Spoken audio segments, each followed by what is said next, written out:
paralog barok ko ngai kuble pi ha kane ka jalmit ka bamanta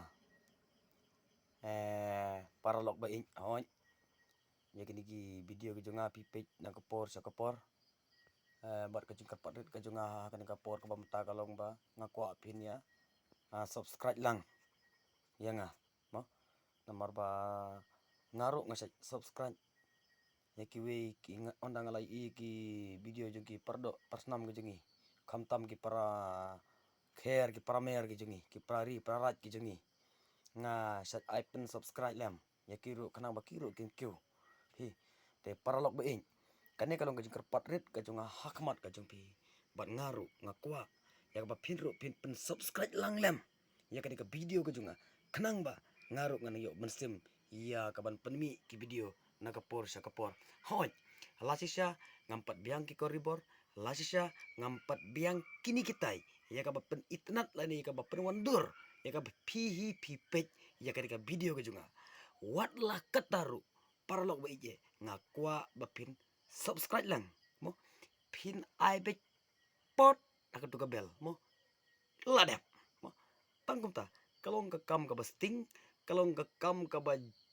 jaldi karo mo kalau kam ka wood mah te parlok bi sebaban ya like ban ya share ban ya subscribe kam tame bangakwa sya ban pin subscribe mo kum bakari kasi jingi kalong kadai sya tagari kasi ke batip briu tip lay namar kata kataw ngilai yo kata kanam tip briu tip lay please sakai ken kabawit kabawayingi bangin subscribe mo te wadom theo kita kiki baro lada ngabakla map yang ngipi henry ngakwa ya kabapin subscribe te ngangi scam bapi baro pituna pedeng kamek kapsi baklan please sahabat pin subscribe lang kenang ba ngas ko terang kamasem bat piru kumju lada piru pidar video soba share lam yang ngaro nga pin subscribe ya ka video ko jengpi te tangkini ki kentin ki ba kriat ki junga mo da ka jing sngangu bat da ka jing burom yapi ngakar parit akama jepi dak ba ngakwa